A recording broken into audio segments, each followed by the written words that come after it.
Boa noite. Eu vou discutir hoje o caso do artigo sobre a importância do diagnóstico por imagem em pacientes com sangramento uterino anormal. A orientadora foi a doutora Thais. Para a gente começar, para a gente definir o que seria o sangramento uterino anormal. O sangramento uterino anormal é todo aquele sangramento que ele vai ser anormal, diferente em frequência, duração, volume para determinada paciente. Cada paciente tem o seu padrão de sangramento. Então, quando o padrão daquela paciente altera, a gente pode considerar um sangramento uterino anormal.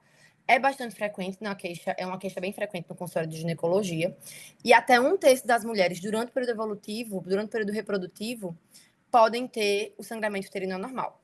O sangramento uterino anormal, a gente divide ele em dois tipos de causa. A causa estrutural, que é uma causa anatômica, algo anatômico que está fazendo que o sangramento ocorra, e a causa disfuncional, quando a gente tem uma anatomia normal. A gente usa um mnemônico para ajudar a lembrar das causas do sangramento uterino anormal, que é esse palm coin, que a gente separa as causas estruturais e as causas disfuncionais. A sangramento uterino anormal estrutural é aquele que é caracterizado pelo PALM. Polipoadenomiose, leiomioma e malignidade. São causas estruturais que vão levar ao sangramento. Existem as causas disfuncionais, que é o COIN, que é a anatomia normal, mas a paciente ela pode ter alguma coagulopatia. Ela pode ter um distúrbio ovulatório, como, por exemplo, a síndrome do ovário policístico é um distúrbio ovulatório, que pode causar um sangramento uterino anormal, do endométrio e atrogenia, e entra também nesse grupo as causas indeterminadas. Aqui é uma imagem, só para a gente separar as causas estruturais e as causas não estruturais, que são as disfuncionais do sangramento uterino normal. Os exames de imagem, eles vão permitir a identificação tanto do diagnóstico, como eles também ajudam a programação do tratamento, ou um tratamento clínico ou um tratamento cirúrgico. Então, o exame de imagem consegue direcionar para o especialista qual seria a linha de tratamento daquele sangramento. Apesar de os exames de imagem verem de forma mais adequada as causas estruturais, eles também podem contribuir para a gente identificar causas não estruturais, não anatômicas do sangramento uterino anormal. Os exames de imagem compõem a ultrassom transvaginal pélvica, que é o principal meio de diagnóstico, de uma maneira geral, para o sangramento uterino anormal. Mas a gente ainda conta também com a esterosonografia, a esteroscopia, a ressonância e a biópsia endometrial, limitada para cada caso.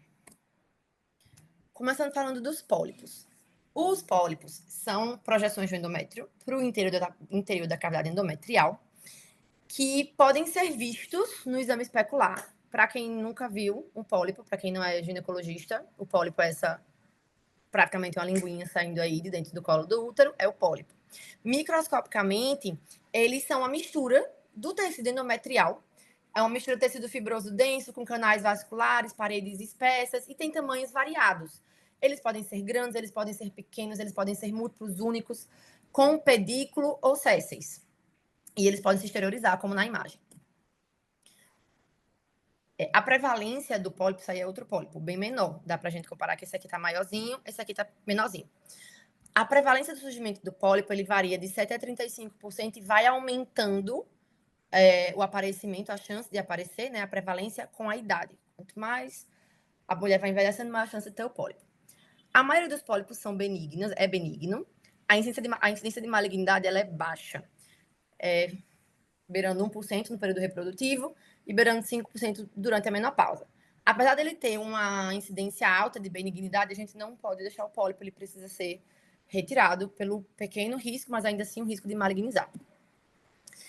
Os pólipos, ele pode aparecer o quadro clínico dele de duas formas.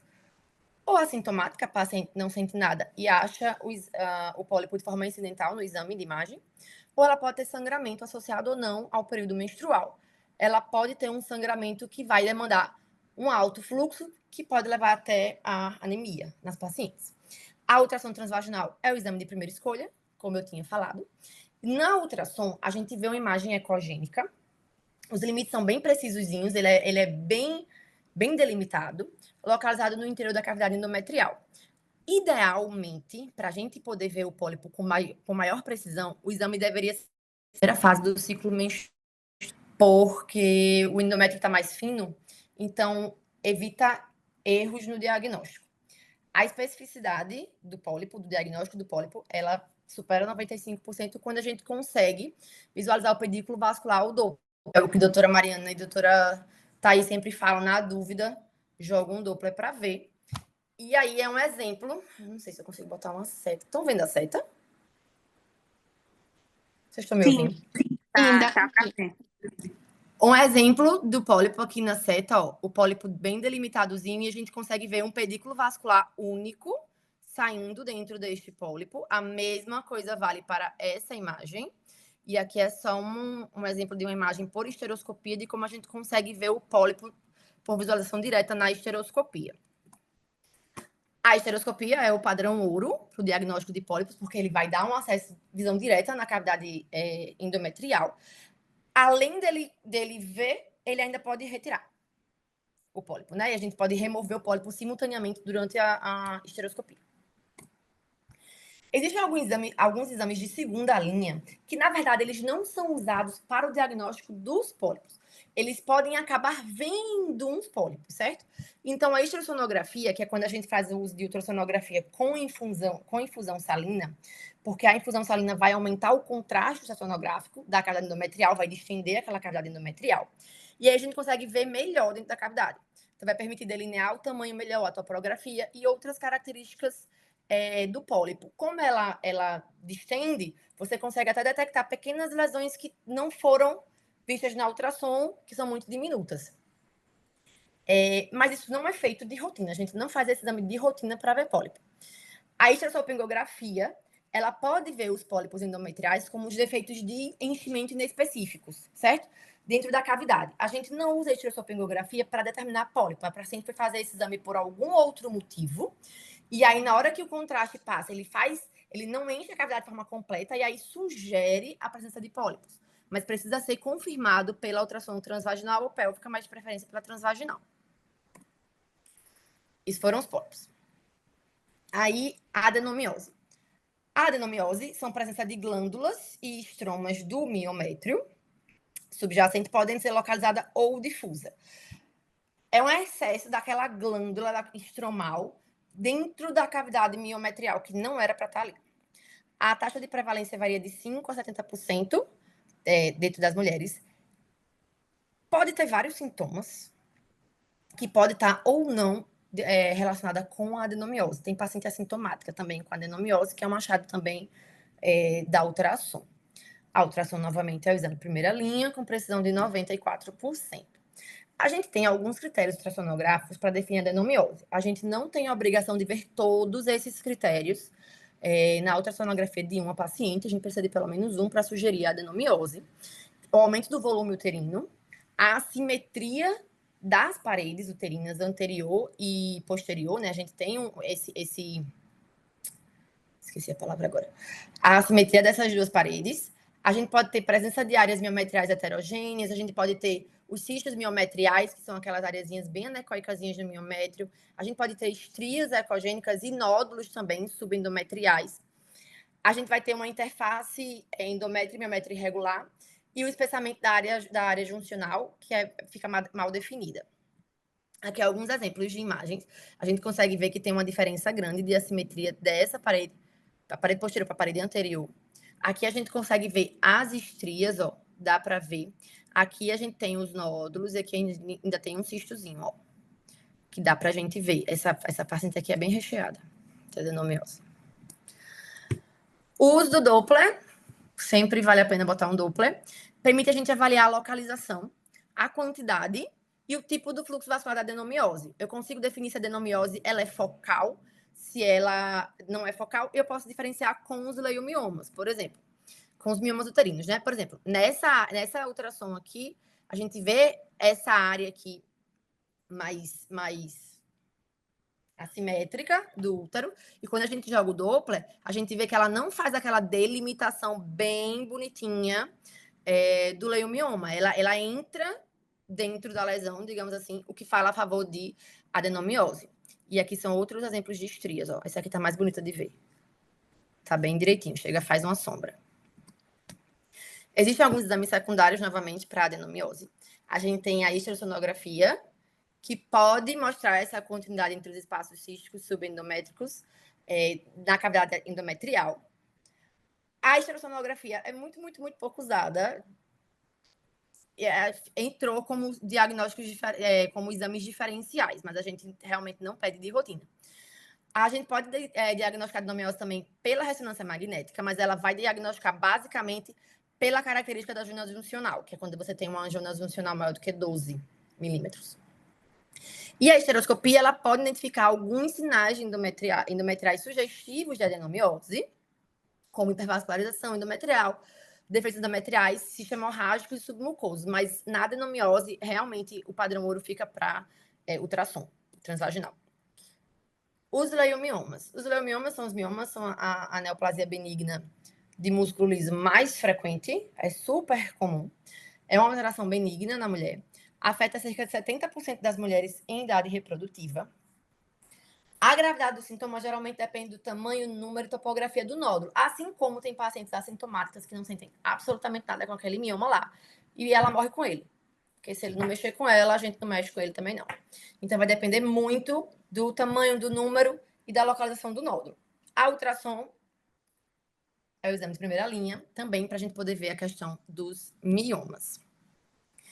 É importante uma descrição detalhada dos nódulos no laudo, até para fazer um bom planejamento cirúrgico, tratamento cirúrgico. Tem paciente que tem mioma que deseja engravidar, então o médico que vai fazer a miomectomia precisa saber aonde o mioma começa, aonde o mioma termina, e a localização exata do mioma. Então, assim, é bem importante esse detalhamento na ultrassom. A FIGO desenvolveu um sistema de classificação para descrever e classificar esses nódulos, de acordo com a localização, o tamanho, para poder definir as relações do mioma com endométrio, miométrio, útero, que é aquela questão do manto interno, do manto externo, a distância que o mioma está para a cavidade endometrial e para a serosa. Essa aí é uma foto só para a gente especificar os tipos de... as classificações da FIGO, que todo mundo está familiarizado com essa imagem, porque essa imagem tem em todos os laudos de ultrassonografia da Genus, mas só para vocês lembrarem. Então, na ultrassom, o nódulo, ele é uma lesão sólida, arredondada, bem definida, hipoecogênica e heterogênea. Ó, dá para ver ele bem bonitinho aqui. Todo circunscrito e aqui também. E aí, quando a gente joga o Doppler, diferente da adenomiose, o Doppler ele não entra dentro da lesão. Ele realmente fica... Ui, cadê? Ele realmente fica na borda da lesão.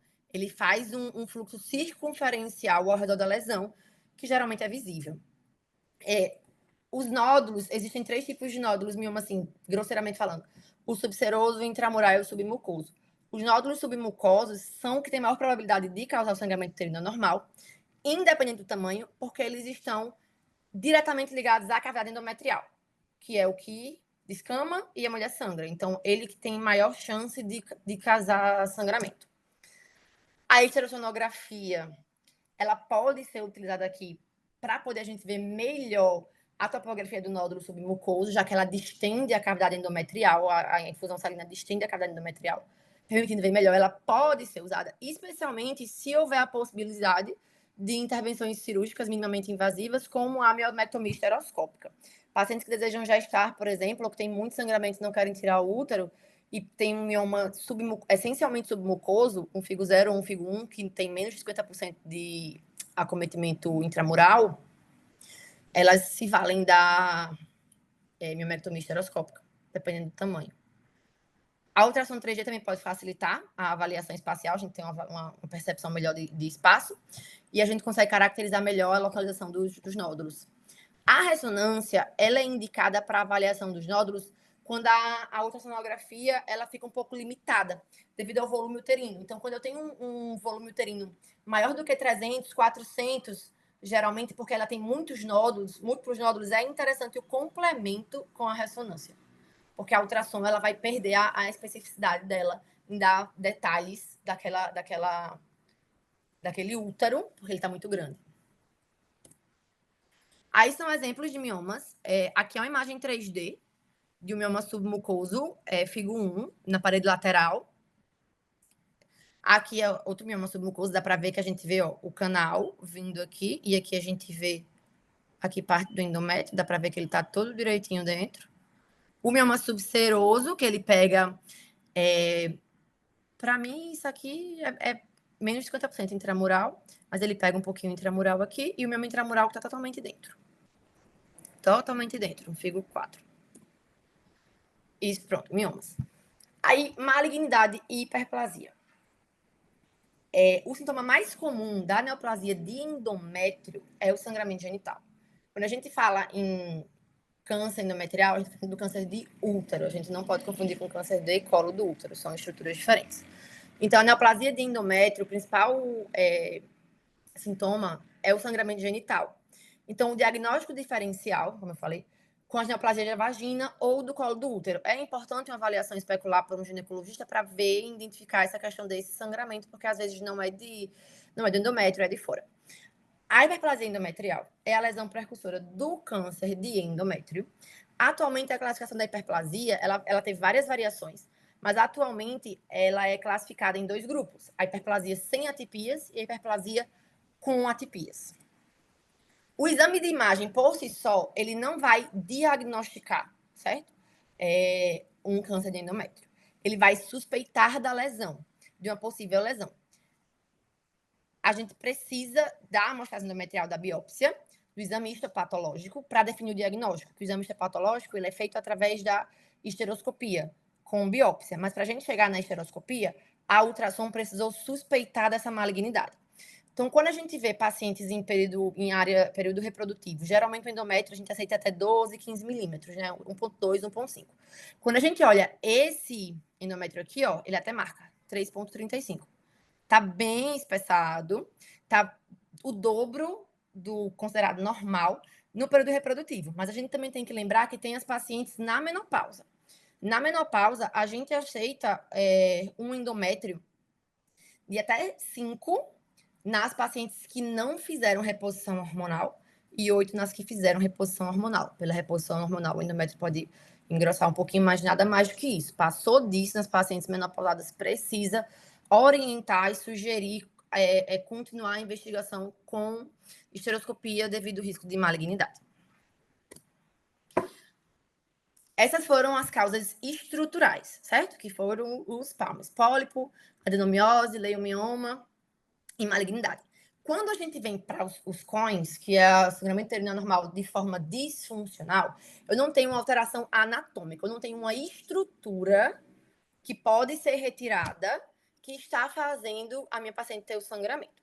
Então, a principal causa de um sangramento uterino anormal de forma ovulatória é o ovário policístico, que é a endocrinopatia mais comum entre mulheres em idade reprodutiva.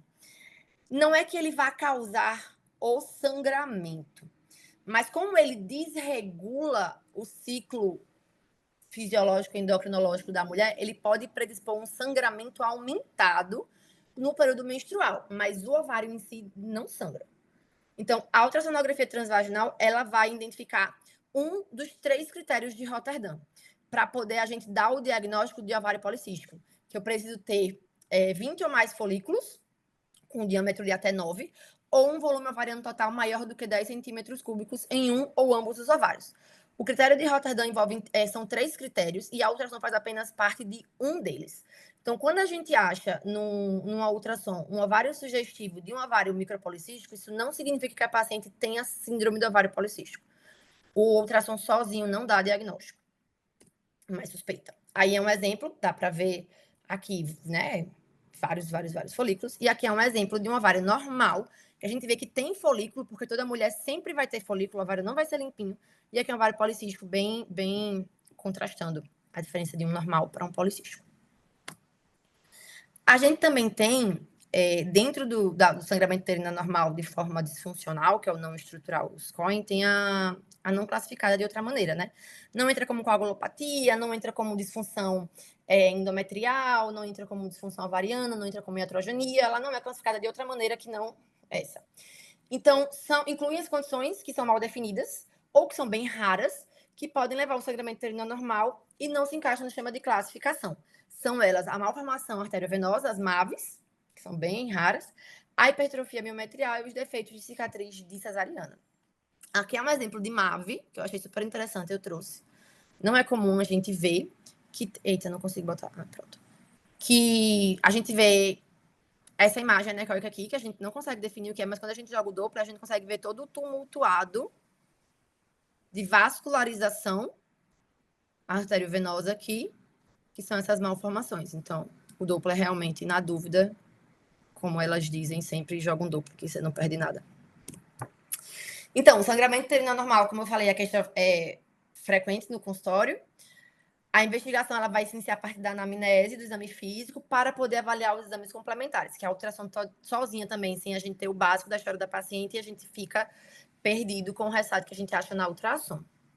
A ultrassom é o exame de primeira linha, ficou bem claro isso na investigação do sangramento uterino anormal, e é o método que mais vai fornecer os dados para o diagnóstico, assim como vai auxiliar na condução dos casos, para ajudar o ginecologista em tratamento clínico ou um tratamento cirúrgico. É isso. Acabou. Dúvidas?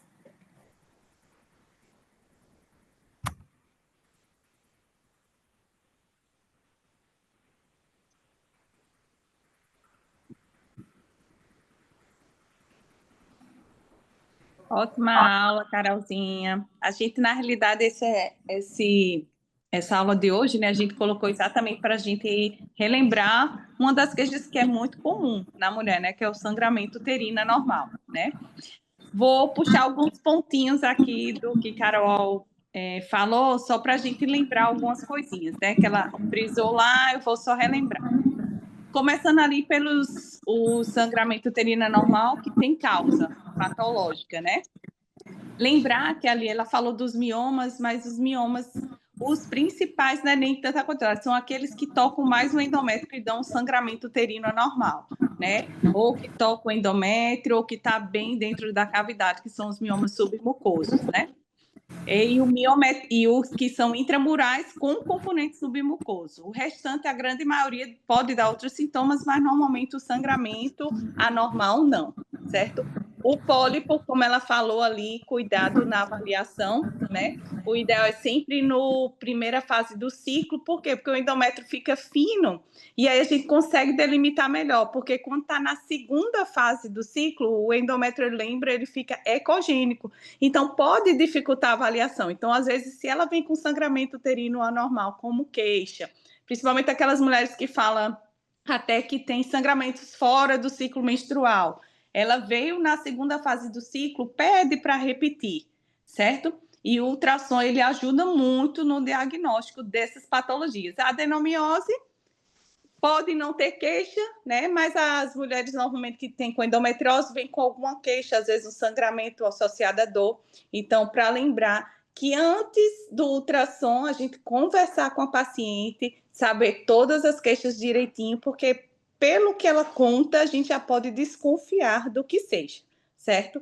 Em relação à hiperplasia endometrial, principalmente na mulher menopausada, Carol falou ali o valor de 5 milímetros do endométrio, e quando está com reposição pode esperar até 7 ali. Mas hoje, né, algumas escolas elas já consideram, né, isso tem algumas discussões nos congressos, da gente considerar como 5 milímetros já um padrão, às vezes para indicar esteroscopia, mesmo que ela esteja usando o hormônio.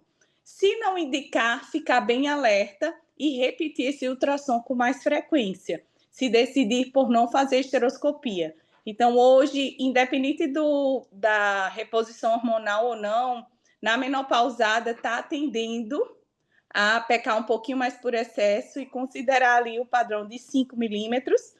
Aí, como está com reposição, você pode ficar acompanhando, mas bem mais de perto, se você não quiser fazer já a esteroscopia. Então, pedir com mais frequência, repetir esse ultrassom depois de uns 3 ou 6 meses, dependendo de como esteja o aspecto desse endométrio, né? E sempre jogar o Doppler quando tiver espessamento endometrial e menopausada, certo? Em relação ao o uterino, né, o sangramento por causa disfuncional, quando a gente desconfia de síndrome do ovário policístico, vou só relembrar que a gente pode avaliar os ciclos anovulatórios também com controle de ovulação, né? Às vezes você desconfia, pode não ter nem policístico, por exemplo, a síndrome do ovário policístico, mas você desconfia que essa mulher tem ciclos anovulatórios por outra causa. que pode causar o sangramento, porque você passa meses, às vezes, sem menstruar e depois sangra por um bom tempo, porque como ela não ovula, não tem a progesterona para segurar o endométrio. Então, essa mulher tende a sangrar com maior volume ou passar um maior tempo, né, sangrando em algum outro período menstrual. Então, você fazer o controle da ovulação para ver se ela está fazendo ciclos ovulatórios ou não, também ajuda no diagnóstico. Então, enfim, né, o nosso ultrassom é importantíssimo, mas sempre conversar com a paciente, porque pela história a gente já pode desconfiar e junto com a imagem, né, a gente diagnosticar da melhor forma possível e lembrar sempre dessas possibilidades quando ela chegar com essa queixa. E lembrando também que Carol falou, mas para frisar, né, mulher com sangramento uterino, além da história, antes de se pedir um ultrassom, devemos examinar, né? Porque às vezes a mulher ela está com sangramento porque está com uma lesão em vulva, está com uma lesão lá no colo uterino, às vezes é um câncer de colo, e aí você pede diretamente o ultrassom sem nem avaliar, né? Aí, às vezes, você pode ir descartando outras causas quando a causa principal já está ali na nossa cara, se a gente botasse um espéculo e avaliasse. Mas a aula é importante, né? É bom a gente relembrar de tudo isso. Leiam depois o que Thais vai colocar, né? Para vocês lerem de onde a gente tirou toda essa aula, para relembrar todos esses aspectos e juntar todo o raciocínio lógico, certo? Minha amiga Thais, quer comentar alguma coisa? Vou só ressaltar aqui suas palavras e chamar a atenção de todos vocês o quão o quão é importante a ferramenta que vocês têm em mãos, né? Vocês perceberam aí que a ultrassonografia ela tem mais de 90% de sensibilidade e de especificidade para o diagnóstico de 1/3 das causas de consultórios particulares de ginecologia, das causas de mulheres procurarem um ginecologista. Uma tia que estava com problema disfuncional e a primeira imagem que a gente vem na cabeça, uma ultrassonografia. Lembrando que sempre a clínica tem que andar de mãos dadas com o ultrassonografista. O ultrassonografista hoje, ele não é só um fazedor de exames, não é só um medidor de útero, de ovários, de endométrio. Claro que os padrões são perfeitos. Claro que os padrões são feitos para nos guiar, tá? Por exemplo, como o Mari reforçou, 5 milímetros nas pacientes que estão ali menopausadas de endométrio, mas você prestar atenção se é uma paciente com queixa, 5 milímetros está na média. Mas se ela tem uma queixa de hemorragia disfuncional, ela tem indicação de uma esteroscopia. Às vezes até o endométrio está menorzinho, mais fininho, e a paciente continua com queixa. Paciente, por exemplo, no MENACME, a literatura já aponta que 20 milímetros é o limite máximo, mas se eu tiver um 16 e tiver um aspecto heterogêneo, se ele tiver um fluxo mais aumentado no Doppler, então é uma paciente que merece uma investigação melhor. Então, vocês percebam que nós temos em mãos uma ferramenta muito importante e que tem um poder diagnóstico muito grande para esses casos tão especiais e tão frequentes. Então, cabe a cada um de nós usar o bom senso e associar com a clínica. Percebam aí que na apresentação da doutora Carolina, sempre a gente teve, claro, o realce da ultrassonografia, a importância da ultrassonografia, dos métodos de imagem, mas é importante estar associado com a clínica também. O que é que nos leva a pensar na clínica, né? O que é que a gente pode nos ajudar? E como a doutora Mariana bem falou, podemos conversar com a paciente, examinar essa paciente, antes da gente simplesmente fazer um exame, né? Então, nós temos, sim, em nossas mãos, o ser médico, né, o de conversar com a paciente, a anamnese, e uma ferramenta fantástica que é o ultrassom. Então, façamos dela um especial proveito, né? E o que faz diferenciar hoje, né, Thais? Que muitos médicos só chegam lá, faz ultrassom, nem pergunta nada. Às vezes a paciente chegou, por exemplo, na segunda fase do ciclo, não, tá tudo bem, não vi nada. E, na verdade, ela tinha um pólipo, era só conversar com ela direitinho e ver, vamos fazer isso aí no início logo após a menstruação. Então, não ser igual, né? Vamos ser diferentes, fazer a diferença e fazer a medicina como a gente aprendeu, né? Que a medicina não é só a imagem, a medicina é juntar a imagem, é o que a gente bate na tecla direto. É a imagem junto com a clínica, conversar com a paciente, porque dali ela não vai sair com um laudo com sugestivo de 1000 hipóteses diagnósticas, né? Que isso não Exato. Número existe. 1, pólipo. Segundo, vai botar o palme todinho, né? Pólipo, adenomiose, leiomioma, uma causa desconhecida. Sim, exatamente. Ampliar para o propedêutico, que na Não realidade está ali na existe sua isso. casa, né? É só juntar. Exato, exato. Vamos conversar, vamos perguntar qual é a idade. Você menstrua? Faz uso de contraceptivo hormonal? Não. Então, tudo isso é importante. Tudo isso é importante. Hoje mesmo eu brinquei com a paciente que ela chegou para fazer um exame de rotina, né? 72 anos. Doutora, eu só tenho metade do útero, metade do ovário. Eu disse, pois então também eu só vou fazer metade do exame. Não vou mais ver mais nada nela. Ela começou a rir, não, doutora, mas eu quero o exame completo. Então é isso, gente. A gente não pode pensar. E se a gente passar a ser fazedor de exame, só medidor de útero, de ovário, nós não seremos metade ultrassonografistas, nós seremos metade médico, porque faz parte da nossa essência o primeiro passo de qualquer nós aprendemos desde a faculdade, de qualquer médico, é justamente o conversar, o perguntar. E a gente não perde nada, gente, a gente só acrescenta no seu poder diagnóstico, por incrível que pareça, tá? Doutora Carol, parabéns, viu? Você conseguiu ligeirinha toda, né? Eu percebi que eu comecei rápido, depois eu lembrei, já tenho que falar mais devagar, desculpa. Então, ligeirinha toda, mas conseguiu passar bem todas as informações importantes do artigo, foi bem ilustrativa, tá? E conseguiu prender bem a atenção. A gente percebia que você dominava o assunto. Tá de parabéns, Obrigada, Carol. doutora. Obrigada. Alguém tem alguma dúvida? Querem perguntar alguma coisa? Aqui no chat só fizeram parabenizar a Carol pela aula. Que foi ótima. Exatamente.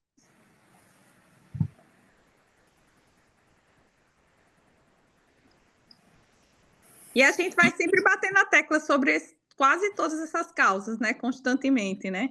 Sim, isso sim. faz parte da nossa rotina mesmo. Exato.